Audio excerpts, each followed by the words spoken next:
Hey everybody, and welcome to episode 80 of the Self-Publishing Roundtable, the podcast for indie authors by indie authors, where we discuss today's topics and issues that matter to the business of the self-published author. I am your moderator, Wade Finnegan, and my co-panelists, as always, are Michelle Reed. Hello. And Xavier Granville. Hello, Internet. And our special panelist for this episode is absolutely no one. That's right, nobody. This is our Ask Us Anything episode, a very special Ask Us Anything episode, and we are open books tonight. Pun intended. So anyway, if you have any burning questions or want to know, why Xavier has a fascination with dinosaurs or anything else, we will also talk about where we're at with our writing journeys. And what we're currently working on. Xavier's got some insight on book covers and a whole bunch of cool stuff. So please leave us some questions. Anything's open, and I mean that. At least, I don't know, Michelle might not, but I am.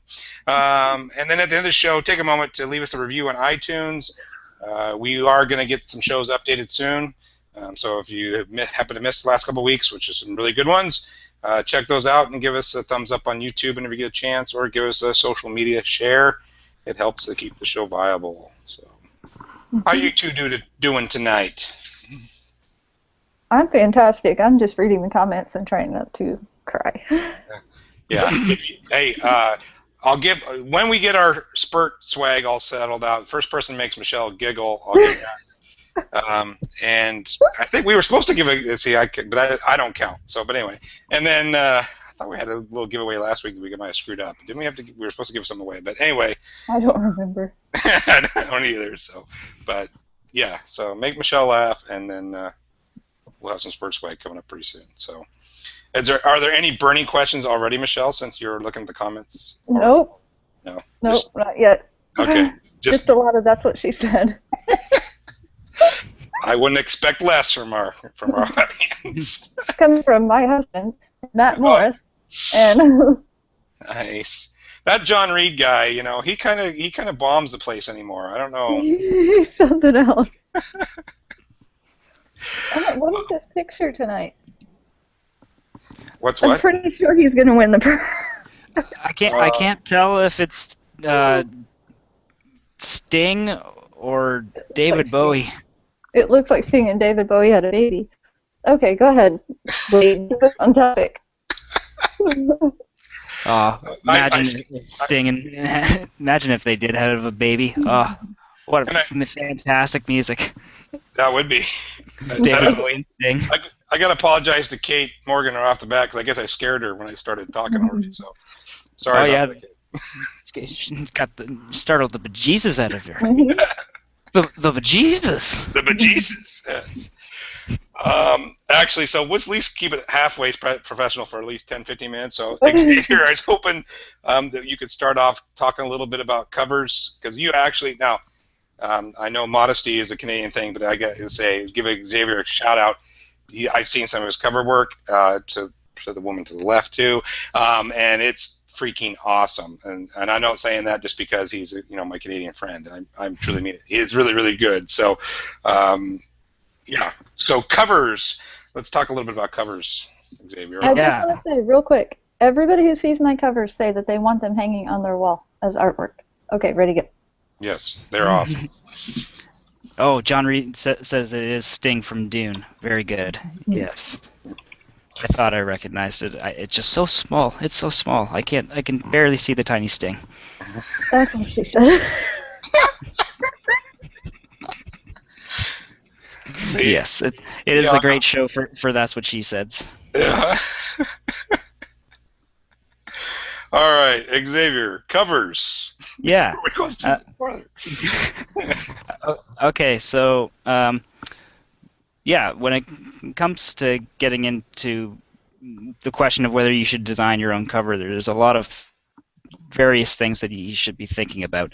A lot of authors, especially those who are in India, are going to be wanting to put their book out as fast as possible. So when they're in that kind of drive to get the book out, you usually will get that ebook out first. If you are a newcomer author, you're trying to just get to market as fast as possible. But there's some things that you should think about when it comes to the cover design. On top of the usual things of like whether or not this is the right cover for me, but a lot of what I would suggest is start thinking about doing your paperback either simultaneous or before you do your ebook cover. And only because most of the time, if you're going to be doing an ebook and a paperback, and you want them to have a similar or the same cover across the board, you're going to run into some troubles if you start off designing your ebook cover and then try to take it over and adapt it to print, because you'll have to, one, make the back page, but also there's the spine to consider, and most the formats for each of the different vendors for cover dimensions for ebook and for paperback are very different. With paperback, it's a much higher resolution. So if you're going to be taking that ebook cover and trying to put it to print, you're going to be stretching it, and it's not going to look good. It's going to, it's going to become distorted or otherwise just kind of more blurry. So no matter what, it's going to look bad if you're going to be trying to take that ebook cover and then put it as print. So what I would recommend is be thinking about paperback as well as the ebook when you're initially starting the cover design process at all. Even if you're doing this for hiring out someone to do, or you're designing yourself, you should be thinking about that paperback, because if you're going to be just focusing on an ebook right now, it might bite you in the ass when it comes time that you decide, hey, maybe this would make a good paperback, because then you might have to design a whole new cover from scratch. And I've done this before, and it takes time. That's you know what? Learned something on my own show. I knew people had said do a full book cover before, but I didn't realize the problems that it would cause if you didn't. Because like I was thinking, like when the book I'm working on comes out, I don't think I'll do paperback right away because I don't think there'll be any demand for it. But but that's a good idea. I mean, that's good thinking. So.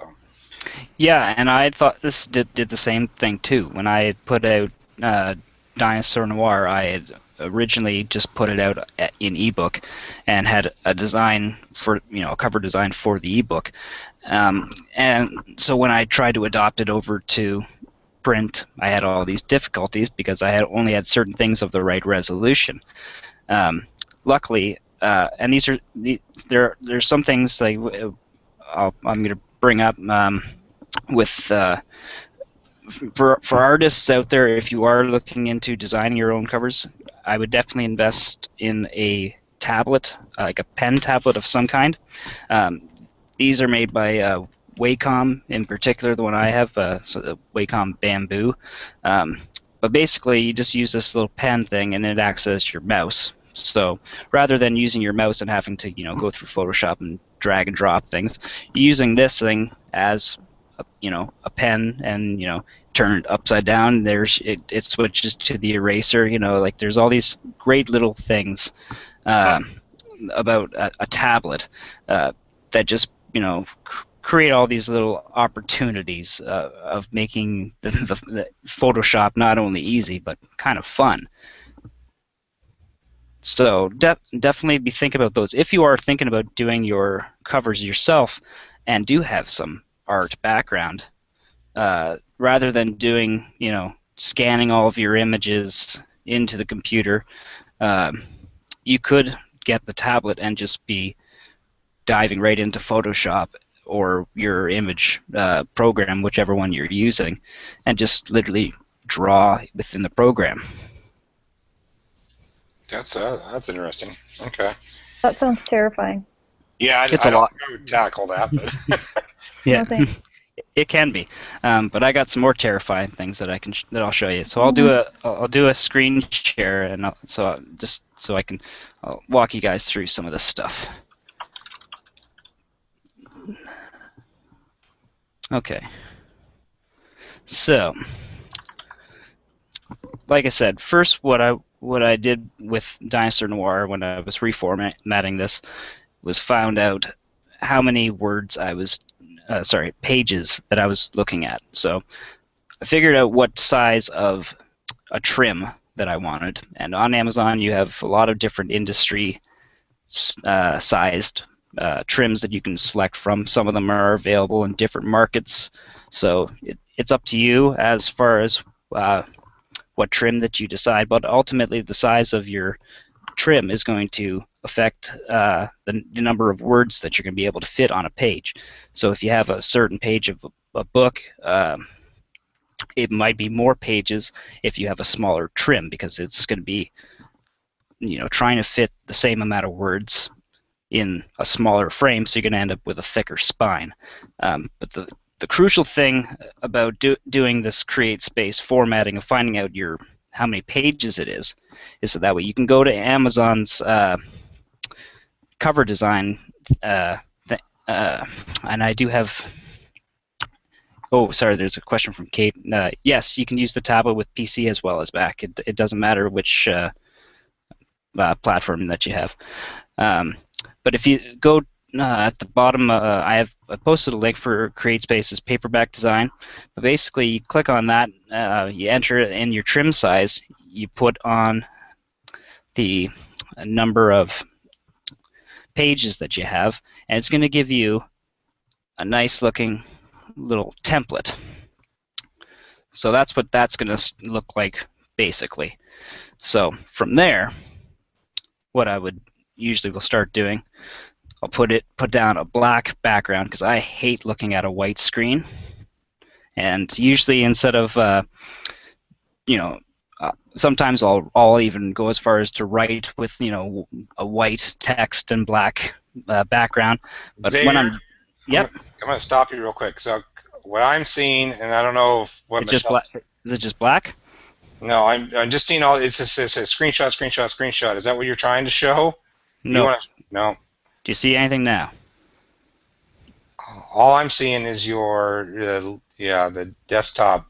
Here, let's do it again. Google. Google. Okay, do you see anything now? Well, just your drop-down menu of all your saved Okay. images. I'm not actually seeing the images themselves. Did you share the whole desktop, or did you share? No, I'm trying to share this. Google hasn't been entirely kind this week. Mm-hmm. Apparently. Well, let's just try something else here. Do we play Jeopardy music? Dun, dun, dun, dun. Dun, dun, dun, dun, dun. How about now? Black. Now it's black, yes. Okay. All right. So. Oh, there it goes. Yep. All right. So I start off with black. There it goes.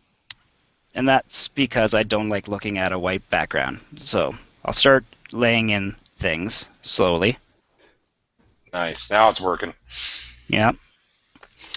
So I just, this is all just like textures, and I'm trying to just kind of build a feel of what I'm kind of looking at. Oh, that's cool.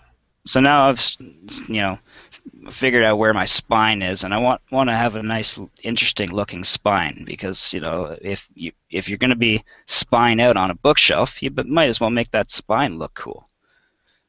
So and then I just start filling in things.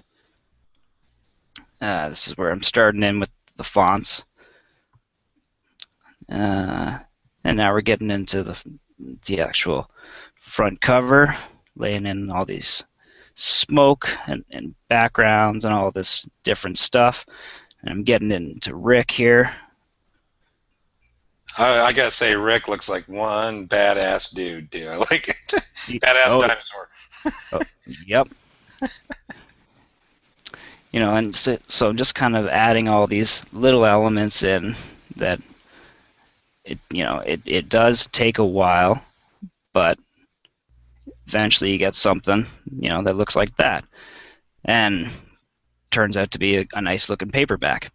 But the reason I did like this is so that way, eventually I could crop this, and that's my ebook cover. So how'd you crop? You just crop it, so you just make it a perfect square, and then that's the one. Yep. Yeah. Okay. Yeah. What I would usually do is I would just kind of copy a lot of this by using this little button over here, a marquee. I would drag out this selection kind of a thing, copy it, open up a new document that's the size for the Amazon ebook, which is 2,500 pixels on this long side, and 1,563 on this side. So I plug those numbers in and then just kind of scale this to make sure that it fits right. And then you have a working paperback and you have a working ebook. That's awesome. That is really cool. Okay, and so the other trick that I was gonna show you guys is it's called Zbrush, and it's something that a lot of Hollywood people will use, a lot of gaming industries will use it.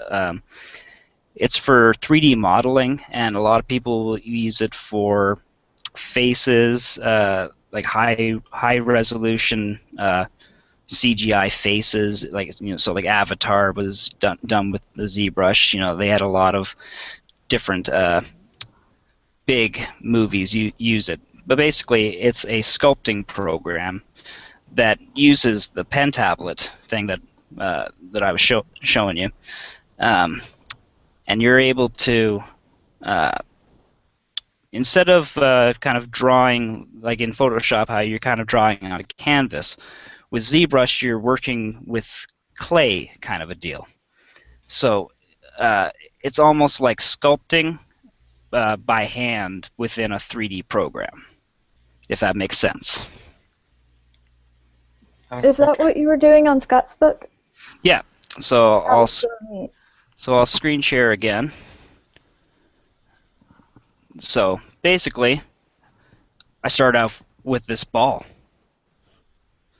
and then I take the ball, slowly start kind of messing with it. Eventually, kind of trying to figure out some basic human proportions. It takes a little while. You're playing with it. That's really creepy. Ew. Yeah. And there's, for that little while, it kind of looks like goo, And then you start like blocking in things. I want to take a bet how long it's going to take John Reed to say something about playing with balls, but that's a different story. 3, 2, 1. But then eventually I started getting into the coloring and adding light patterns and different effects on there. Pizza. How long did this take you? Because did he say it? He didn't end up having pizza on the hat in the final version, but that this is what that ended up from like I said, started off as this ball, and then it became this guy. How long did that take you? Because when you were sharing it with me, it didn't seem like it was taking that long. If you know what you're doing. It took me a day to do this. Yeah, bonkers. So, and then from there, like the reason that I did this, specifically this character in ZBrush rather than say getting a stock image or something like that, was I found that I couldn't find any good-looking, not good-looking, but I guess positive overweight models in a lot of the stock images sites that I use. A lot of pictures of overweight people were, guys with a, like a scale, just like looking like, oh, I could use to lose a couple pounds, and there was no like badass looking overweight dude. So I had to make one from scratch. Which is the same problem we ran into with my lady. There was no ladies doing what I wanted them to be doing on. Yep. With the Mother's series. Impossible. Yeah. They were all like eating salad and looking at their children. Yeah, if you want to, because if you search for like your basic keywords being mother or positive female, and all these different kind of basic keywords, you'll only get a certain amount of results. But yeah, so I started from this Zbrush model, and I've took them into Photoshop. So started off with this canvas, and just started layering in random just stuff. I tend to be pretty loose with this stuff, especially when it comes to laying down like a background. I like to kind of have like a big mess of textures going on, which it ends up cleaning itself up in the end. But you kind of just be creative for the first little while. So for this one, I wanted to have kind of like this ghost street type of a deal for Scott Richard's Spiritually Deficient book, where he's an exorcist. So I have slowly, kind of put in all these ghostly images down at the bottom there. And then I throw in my ZBrush model. Start adding in other elements. That's way cool. And then that's what the final was. Nice. That is so good. That is very cool. So for the Waves and the Michelles of the world, we go, here you go, can you make this thing? Or you like, I mean, honestly though, wouldn't you like say, okay, if you had a client you were working with, what kind of images do you want to start with? Like maybe they have some stock images and stuff, but because to buy all the software and to buy a tablet and stuff like that, that's for a lot of indie authors, that's probably not reasonable. But well, luckily with the tablet, these ones in particular, the Bamboos, you can get for under $100, which is nice. But the software, on the other hand, that is the things that tend to run you up. I was lucky enough to, because I was in film for quite a few years, I had bought a bunch of Adobe licenses for Photoshop and a bunch of different programs through the Adobe suite. So I still have all these Adobe programs, but they are expensive. A monthly, Matt was talking about it, and hopefully he will answer in the comments, but where you can do like a monthly thing with Photoshop? Like a payment, like a monthly payment plan type of thing? No, like a subscription thing. Oh. I haven't heard that. I swear he was the one that said it. But hopefully he'll answer in a minute, and I won't be crazy. You pay like $40 a month or $10 a month or something, and you can utilize all the things in Photoshop. I had not heard that. Okay, well that'd be cool. That'd be cool though if you could. That'd be awesome. Find out after this commercial break. Yeah, exactly. No, if we had a word from the sponsor, maybe we could do that. But yeah. Well, actually, Xavier. So, if by chance any of our viewing or listening public would like to hire you, are you open for that? Yeah, no, I'm always open. You can email me at theideapool@gmail.com. theideapool@gmail.com. Oh yeah, Matt is saying something about Photoshop is $10 a month for the Creative Cloud. Yeah. Oh, okay. I'm not crazy. And that is a nice thing with the Creative Cloud, like Matt says. It's kind of like you're paying for a subscription rather than buying the program outright, and they store a lot of the software within the internet, like how Dropbox does. So rather than having buying Photoshop and having to install about 6 or 9 CDs, you just have this kind of direct link. Mm-hmm. Yeah, not taking up all that memory and everything. That's nice. Yeah. I was going to show one last screen share for Michelle, because this one's the one what I did for her covers. Well, this one's just for the first cover, anyways. So screen share again.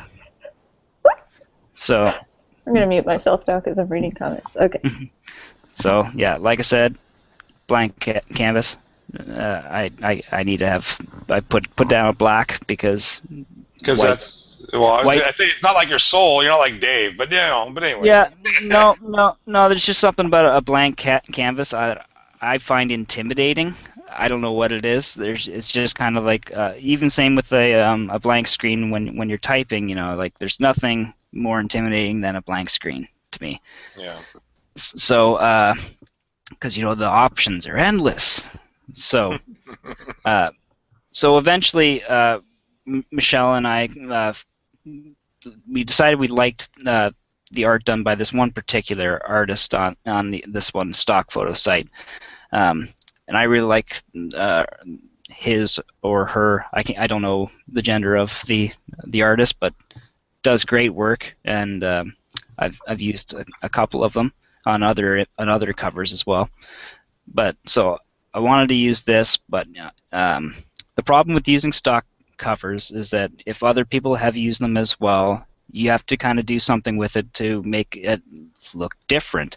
And I haven't seen anyone else use this particular image before, but I'm taking those extra steps already to make sure that you're not just taking a stock image and putting some text on it. So pretty. It's so I didn't know that's what it looked like. Yeah, that's the original.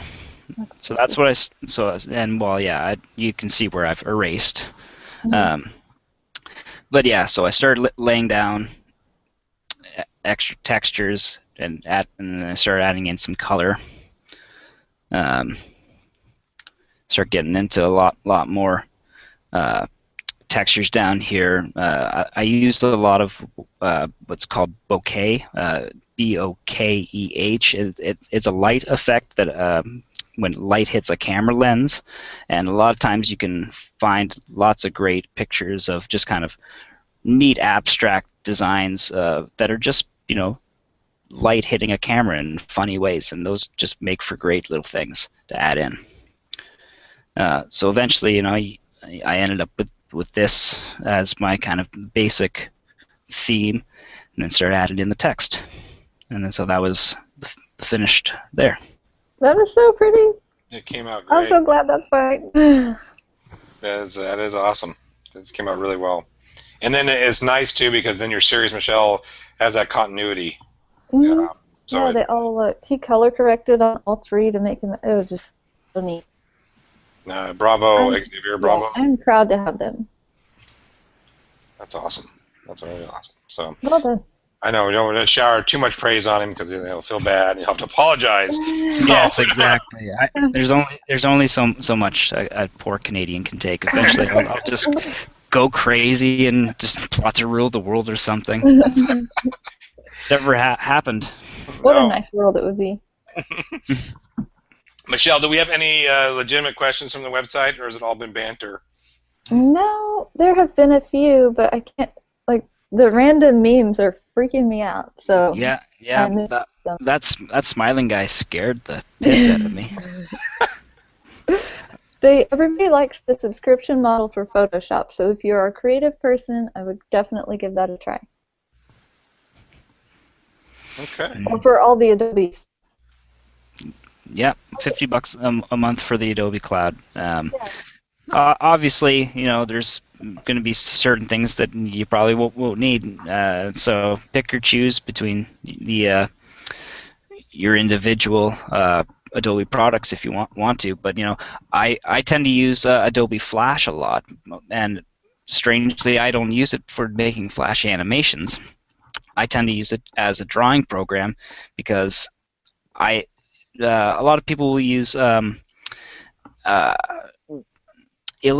Adobe Illustrator when they're trying to make things that are called vector images, where it's an image that can be scaled to any size. So people who are designing posters will often use Illustrator, because they want to be able to have something that can be scaled to giant sizes and never lose resolution.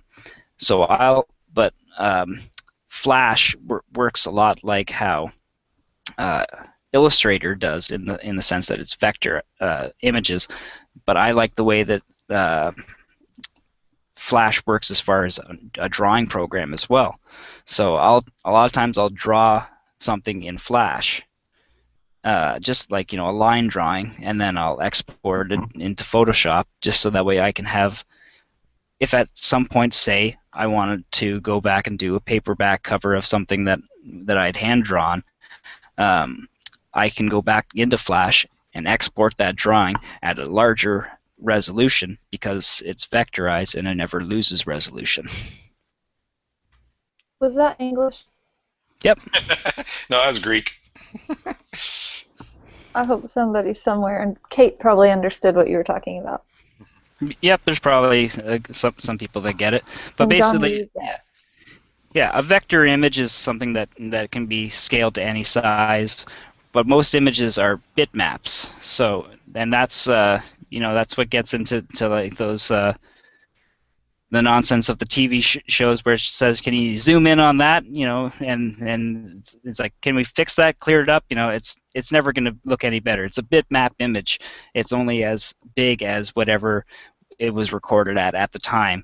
So unless you're doing some sort of crazy math that's not invented, there's no way to take a bitmap image and make it bigger without losing resolution.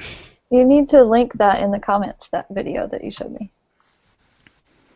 Oh yes, yeah. That in the comments eventually. Mm-hmm. Kate Morgan says you're speaking fluent nerdese. Bravo. Geeking Yes. It's out almost a little bit. Yep. Well, like I said, when I was doing film, a lot of times I would be doing a lot of Photoshop and a lot of Adobe. So, these little skills, you acquire them over the years. Some of these things will pay off in the long run. I didn't expect to be doing ZBrush sculpting, but at the same time, I'd play with as a kid, I'd play with clay all the time. Did I expect to be using a pen tablet to sculpt creatures, on my computer? No, no. But at the same time, you acquire little things, because our artists are just little kids playing with clay and all that stuff. So, just seek out different ways that you can be creative. Good advice. Just be open and play. Mm-hmm. Yeah, no, I think people do lose the importance of play over their lives. So definitely play. Play is important. Yeah, I would agree with that. Totally. I know Roland Denzel early on. I don't know if he's live now, but early on he had some questions about serials. Yeah. Oh no, Michelle's losing it. I didn't have a lot of insight in, but the only thing that I was going to add to that to start off with was that I deal with a lot of young readers or younger readers, and I would say serials in that case are not gaining any traction. It doesn't seem that, but e-reading at the young age I think is definitely gaining more and more traction, like daily. And we had just had a YA author on and was having some success, and I think maybe that, I'm totally sagging away from the serials, but the idea that YA readership is gaining in Kindle and other e-readers, I think is, like, I'm very certain that is happening, but I haven't seen much in the way of serials, and I've never been a serial fan myself, so you tend not to look for things that you don't like. So, Xavier, have you had any recent take on serials? Well, I think serials are something that's they've been around since Charles Dickens and all that stuff. I do think there's always going to be a market for serials, but I don't know if readers are specifically seeking out serials. Like I think people are definitely seeking out stories, and definitely seeking out books. But it does beg the question of whether the people are looking for specifically serials. Yeah, I would. Yeah, I would think. I have a friend who writes serials, doing a serials like Facebook party. CC Wall, do you know? Either of you know him? And he's having trouble finding a lot of serial authors. So I guess there's not a lot of them, but the people that do write them, I think they're more popular in romance. Oh, that could be. Than anything else. Because the voraciousness of the reader there also helps because they're wanting more new stuff all the time. Yeah. I could definitely see that. It's easier to get those 10 to 20,000 word things. And I know that, I don't know where Robert went, but Robert had some stuff to say about serials because they were talking about that in the pre-party. Okay. So I said that like it was a thing. They were talking about it earlier. Well, we could make it a thing. We could have pre-parties and after-parties and pretty much not write at all, just hang out on the internet all day. I'm totally okay with that. There was a question. Yes, please ask us some questions. Anything, and I do mean that. I will answer anything, but Michelle might not, but I will. Where is it? Is it John's question? Yes, it was from John. Dedicate yourself to one market or jump around. That's what it was. And if you do jump around, would you use a different pen name? Yes. Or keep the same one. So you guys want to answer that? I would say it depends. Great answer, right? But like the diaper, it depends. It depends. Nice. To me, a reader, now, of course, take it for what it was worth, I guess. But to me, a reader's a reader. And I'm much more likely, as a reader, to read another story by the same author that I already enjoyed and jump genres with them versus just jumping genres in general. Right, but what if you write romance and then you write a horror story and they're like, we really like you as a person, but we hate your horror story. Yeah, and then leave a review. Perfect, Michelle, because that's where I was going next. That's where the depends part. If it's so far removed, then yeah, you're probably not going to. I wouldn't think get people to do that. I mean, yeah, you're right. People aren't going to. The romance readers aren't going to read horror. I mean, it's just not going to happen. But if it's not, some genres lend to each other. I mean, especially like when we talk about a lot of YA stuff, it's.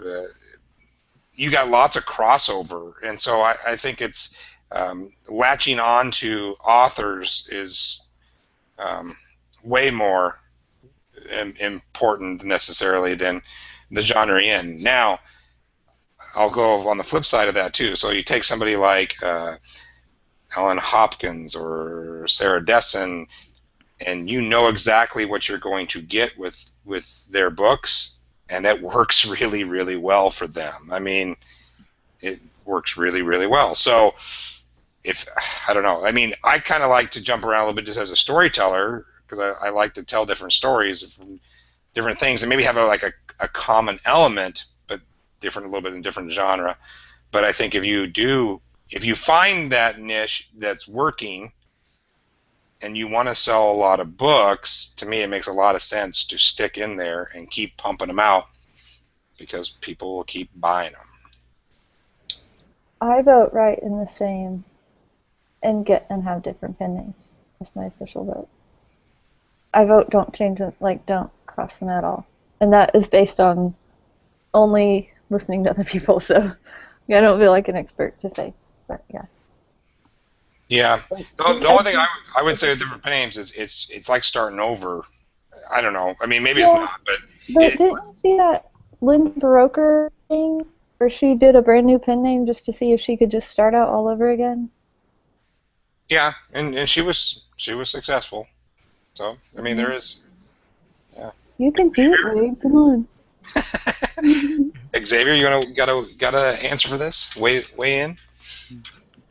Yeah, I do think like pen names. I think are something that you definitely.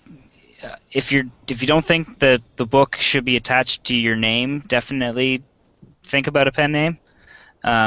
Also, when you have those audiences in mind, but I do think like certain genres do blend more in with each other.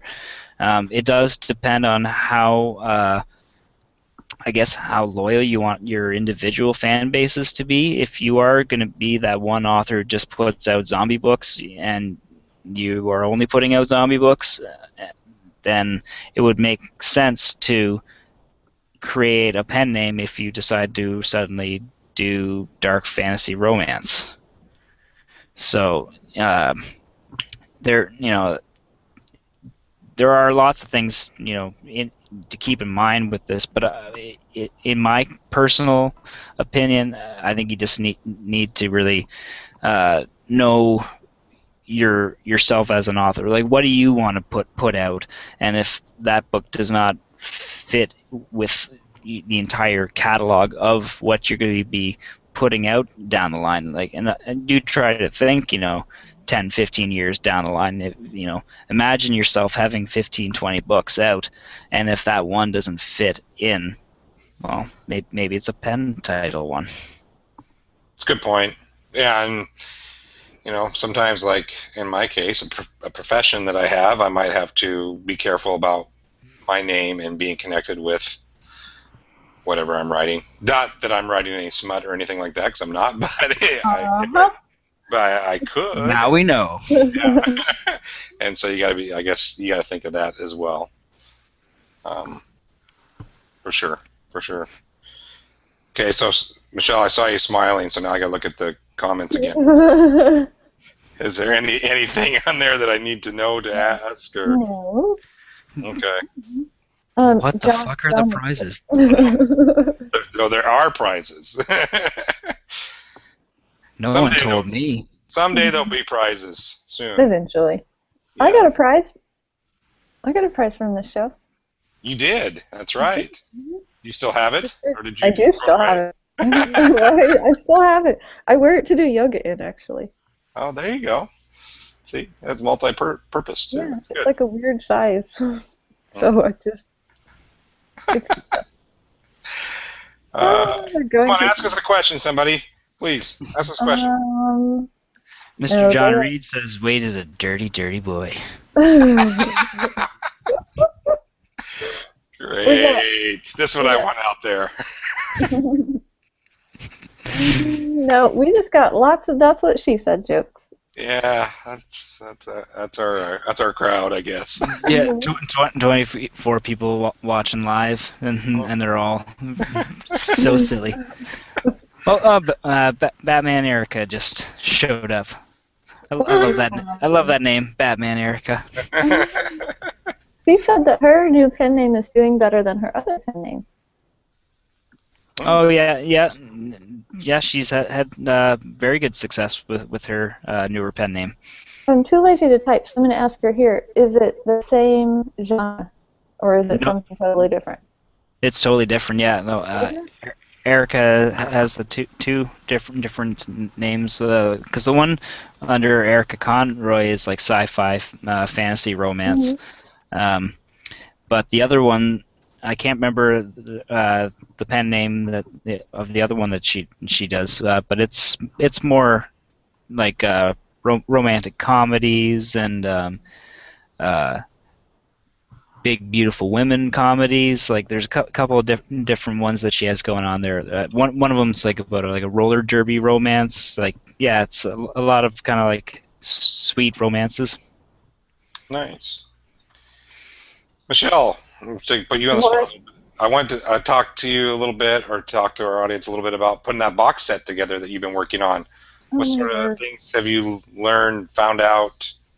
I have learned the limitations of how many emails you can send through Facebook in one day. 1 million. It's a lot. Break Facebook. And I'm on Facebook all the time. It's the only place I get any work done. But we created like a private group for this box set that we're in, and I'm going to ask you if you want to be in it, but you have to finish your book really fast. Oh, really fast. Okay. Like get that done. But it's just been very interesting. It's a lot of work. It's a lot more work than I thought it was going to be. Now, are you a point person? Are you what's your? I made it up. Like, it was my grand idea. I don't know what I was thinking, but I was just like sitting here at the computer working, and I was like, I'm fixing to go to bed or something. I think I want to make a box set, and I mentioned it in this group, and like 50 people responded. Wow. So then I suddenly had to start organizing them, and I'm not an organizer. That's not my hang up. So it's taken a while. I thought you liked organization. You're like you love spreadsheets and. I do, but then once other people were waiting on my spreadsheets, like they weren't just for me anymore. They were correcting me and saying, no, you put me in the wrong one, or you put me with the wrong person. And I was like, I'm so sorry. I'll fix it. So yeah, it's good times. But it's really neat. Like, I met a bunch of new people. A lot of them, I think probably most of them sell better than I do, so I'm really lucky I'm really lucky to be in there. So when's the projected release? Well, the projected due date is, God, I already forgot. I'll have to email you on Facebook. It's not long. It's like April something. Nope, it's March. It's next month. Can you finish your book by next month? No. That's not going to happen. Not with you going on, so. The person to ask about box sets, I found out, is either Mimi, of course, or AJ Vale. Knows a ton about them. Ooh, that could be. Yeah, I would love to have her on and pick her brain. Feature guest right there. So she's not in the live comments tonight, but no, maybe she'll listen to this later. So I think she's probably working on her box set. She's working really hard. Nice. John Reed says, I like the idea of organization. That is a fair assessment. Thank you very much. The idea of organization. Not really organizing, but the idea. I can do it. I just have to be in the mood, and, the stars have to align. That's good. That's enough out of you, sir, by the way. You can go to bed now. Is he sitting like in the same room? No, he's in the living room. Okay, because that would even be worse, right? He's typing right there. No, I would have already thrown stuff at him. I love how you think you can talk to Sting like that. Yeah. Very good. Oh, I did want to correct. Erica said I had said that her books were sweet romance, and she said, I think you mean steamy, sexy BBW short fictions. Sweet romance, my arse. She really sells it. She loves it. Yeah, they do sell very well. Steamy and sexy. She's not shy, folks. I love it, and she's SPRT famous. Yes, which is something. That should be on the shirt right there. That's I'm SPRT famous. Yeah. Famous. Yeah, Michelle, wear that to the next PTA meeting and see how that goes. I'll be like, who's this girl? She never shows up for anything. That would be great. That would be awesome. By the way, was it Matt that put the Cinnamon Toast Crunch? Yeah. Yep. Matt, worst cereal ever. Sorry. Oh my gosh! What are you saying? No. Worst cereal ever. That's great. I hate that. Good. Oh, it's so good. No. How do you hate it? I just ate like 4 comments that I can't say on air. Yeah, you can. You won't get banned. It's all right. They're getting pretty raunchy, aren't they? No, should have been a Frosted Flakes or something there. That's not. Gross. Man, you went. Man, that's just like cornflakes covered in sugar. Yuck. Okay. Whatever. Whatever. It's a All right. the coldness is frozen your guys' brains. You don't know what you're talking about. I don't eat cereal anymore, so there. You don't eat cereal anymore. No. I'm on a diet. Okay, we gotta do this. Okay, so what is the bottom line best cereal ever?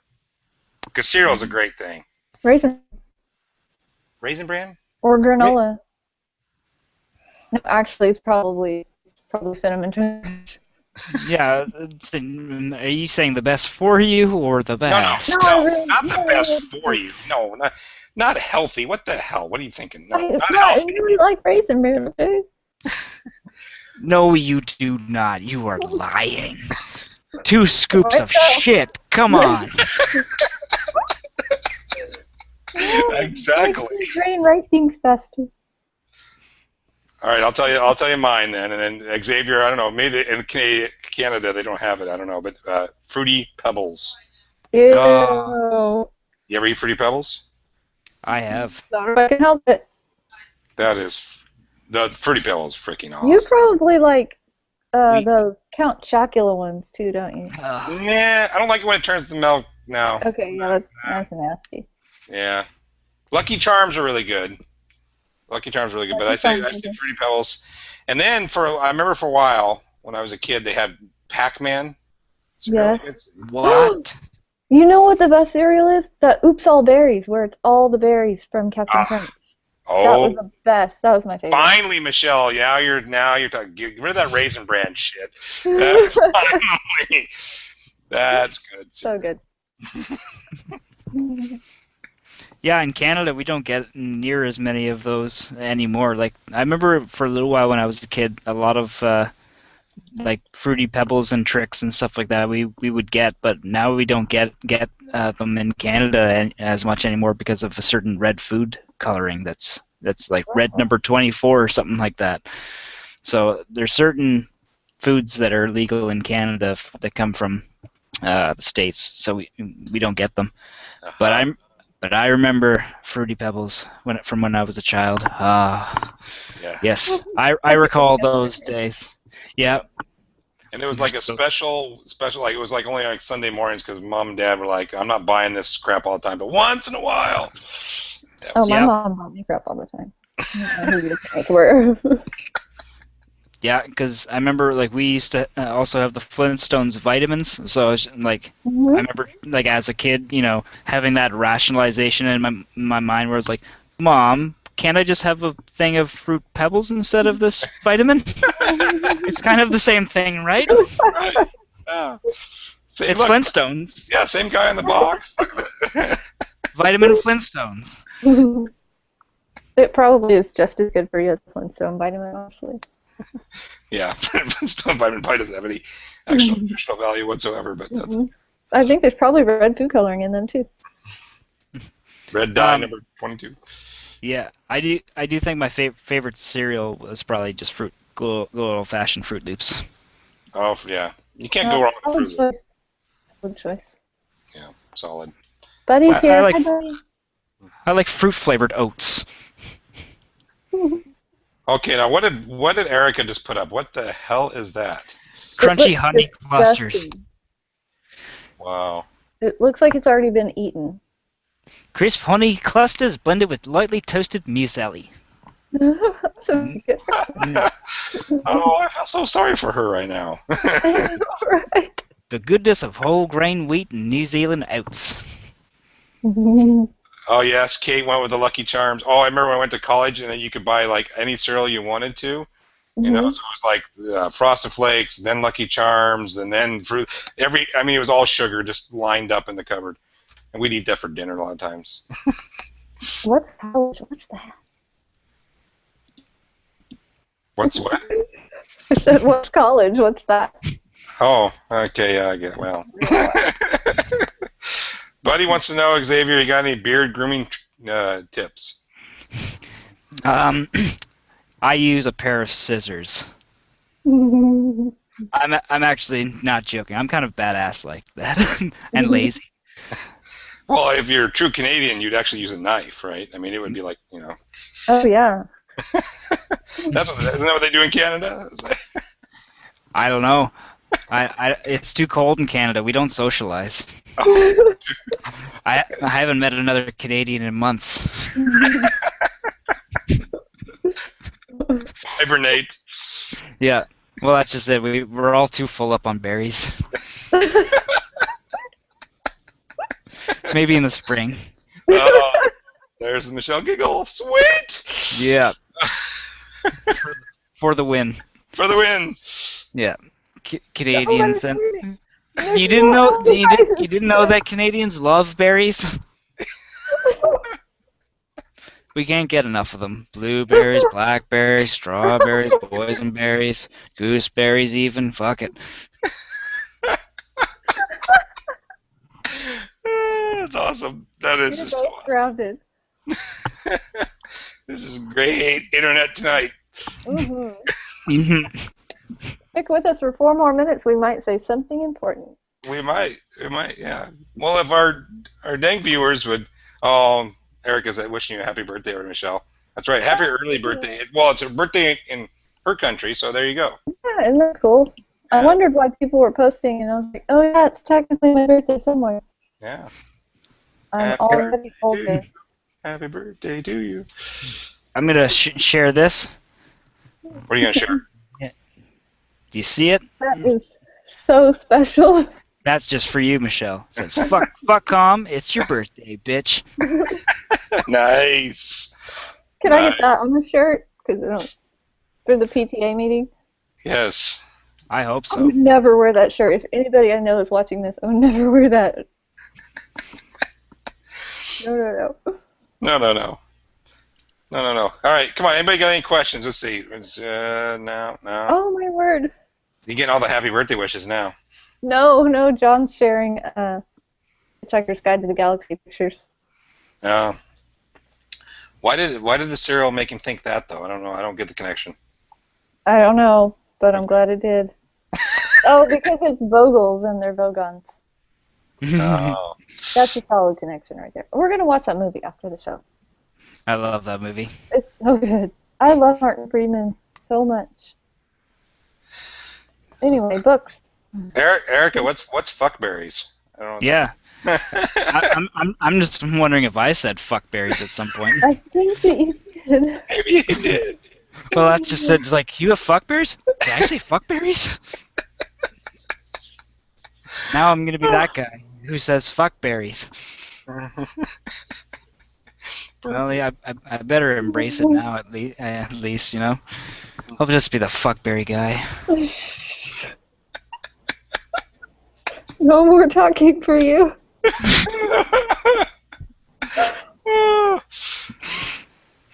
I'm so glad we didn't have a guest on tonight. I really needed this. Wow. Oh, God.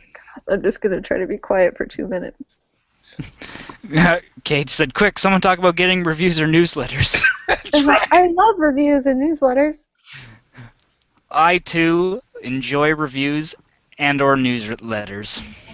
I'm finally just getting people that are reviewing the second and third books in the series, and they're just now trickling in from that box set I'm in, and they like it. So Nice. Or no one hates it, yeah, I should say. How many newsletters have you sent out, Michelle? Because I know you just started that. 1, 2.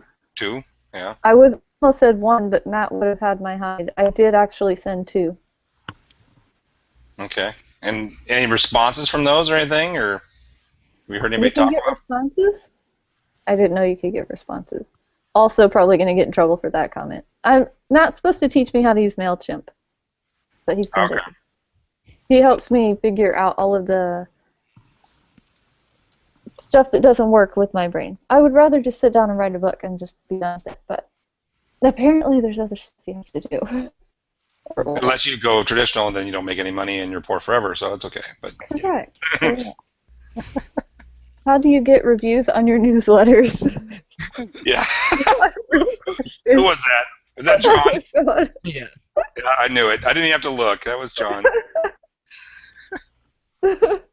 You know, you talk about grounding nuts. I think you need to ground him. I think probably yes. Be nice. It's my birthday. Somewhere. Somewhere it is. That's right. somewhere? Is it I do have MailChimp. Matt is saying that I should have MailChimp set up, and I do. So I get 1 gold sticker. Right there. That's where I put them. Yeah, on your forehead. Very good. I'll just hide these behind my bangs. All my gold stars. There's so many back there. Eric has told me to get my daughter to make a template on MailChimp, and that's exactly what I did. It looked great. Your daughter did that for you. Nice. She's like your PR person. She is so great. You might have to put her on the payroll. I will do that so she can take a cut of my check. Yeah, she was like, Mom, it's not that hard. You just drag and drop. And I was like, I know that's what Matt said, but just do it for me. And she did. Nice. That's awesome. We should all have kids so helpful. Oh, yeah. I was just going to quickly mention the Nick Stevenson's Your First 10K Readers. I recently found that online. And there's just it's a 3-part video series that he sends you in the in your email, kind of like every couple days. And then when you get the full 3, you can watch them all in at whatever pace that you want. But there's a couple just neat little things that he goes over. Mainly, one thing I thought that was neat was him talking about putting the word "free" in your keywords, because a lot of people try to use their keywords specifically just to get into more categories, and you should be trying to find those most lucrative categories, the ones that the people are searching for the most, but also maybe not the ones that are so overpopulated. But just putting the word "free" in your categories, I've seen quite a big spike on the one free short story that I have, Port of Call. So I've seen quite a big spike just by adding the word "free" into the description. Nice. And you just redid that cover too, didn't you? Yep. Just redid the cover. Here, we're going overboard, but I'll do another quick screen share just to show you that process. Hells yes. That's what it's all about. Screw it. That's right. They don't follow rules in Canada, do they? No, our government is a joke. Okay, do you see this? Do you see a thing? Do you see a road? I don't. I see the list again. No. Okay. Silly Google. I keep hitting the right screen, but it's taking me to a different thing. There we go. All right. So yeah. That's cool. Look at the fire. Is that fire? Is that yeah. No, that's just traffic. Oh, that's traffic. Okay, yeah. Yeah. Most of the time when you're doing with people that are doing high-speed photography, you start getting these nice little trails that the lights are doing, and that's where you see like this big flare right here, that big blue line. Those are light effects. I did this today. I wanted to redo the cover for Port of Call, so I started off with this just nice image of a highway and a city in the background, and I wanted to use that and this eye. I really wanted to use and I'm just using a couple different blending modes and different little effects, but adding it in. So eventually, I had that. That looks really cool. I like it. And that took me about an hour or so today, because this was the original, and that looks like poop. It looks like poop. Yeah. Well, and this was done 2-something years ago. Like that one's not bad. I like that one too, but I like the new one better. I like the new one better too. I do. Oh, definitely, and that's this just shows that in 2 years, went from this to that. Just from doing covers more often, understanding the market a little bit better, and just really kind of mostly getting better at typography.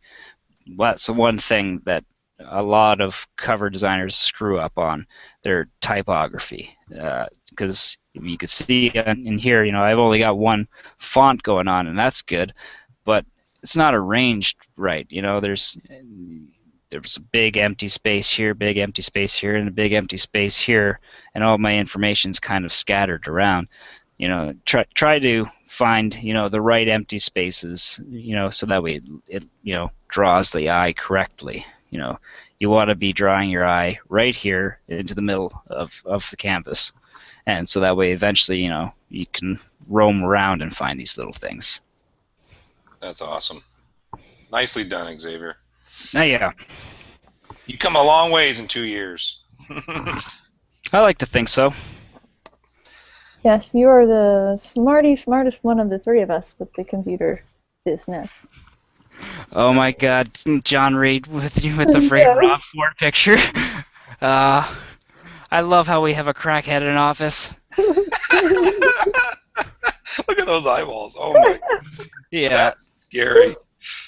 Yeah. Oh man, that year that I was living in Toronto was the funniest thing. Just like, like you're walking down the street and you're just hearing people like, "Did you hear what Ford was up to this week? He's just doing crack and nailing hookers and yeah, it's a great time to be Canadian."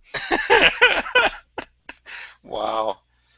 Buddy God gives a shout out for Porter Call. Nice. And I trust Buddy, so I should read that as well. Yeah, it's just like a flash fiction story. It's really like How long is it? I haven't read it yet. It's like 7 pages. Oh, the little okay. story. Yeah, well, it's if I don't read it now, I'm a jerk. So. But yeah, no, it's just kind of one of those things that I'd put up, tried to make sure that it was perma-free immediately. Just kind of, and that I'd set that up as something that people can grab on the side, and until I really have more of a volume of books out, you might as well be having those little freebie things, even if they're not something that's going to be either selling or driving too many sales. It's something that someone might read, and then you start getting a couple of reviews. That's true. That's a good point. Every little bit helps. Yeah. Mm-hmm. All right. We actually are over the hour, so maybe we should wrap this baby up.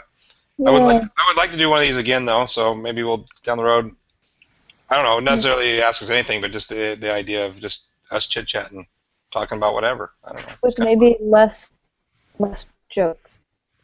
Less, that's what she said, jokes. I doubt it. I really doubt it, Michelle. But maybe. Maybe. All right. Well, thank you for everybody that was participating live, even Mr. John Reed. And catch us next week, because I know Xavier knows who's on next week. Yes, next week is Brian Cohen. I was silly last week in announcing that too early. But yeah, Brian Cohen will be on next week, host of the Somewhere Books show and various other platforms on YouTube and stuff like that.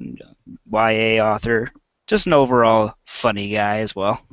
Cool. That should be, hopefully, no, that will be a good show. So join us next week. And between now and then, leave us a review on iTunes, if you would, please. Or give us a thumbs up on YouTube, share it around, all that good stuff. Thank you, as always, for watching and participating. It has been lots of fun. And we will see you all next week. Michelle's box set will be done next week, right? What? No. Oh, You're okay. crazy. Well, anyway, as a wish. Goodbye, Internet. Bye. Night, Internet. There you go, Xavier.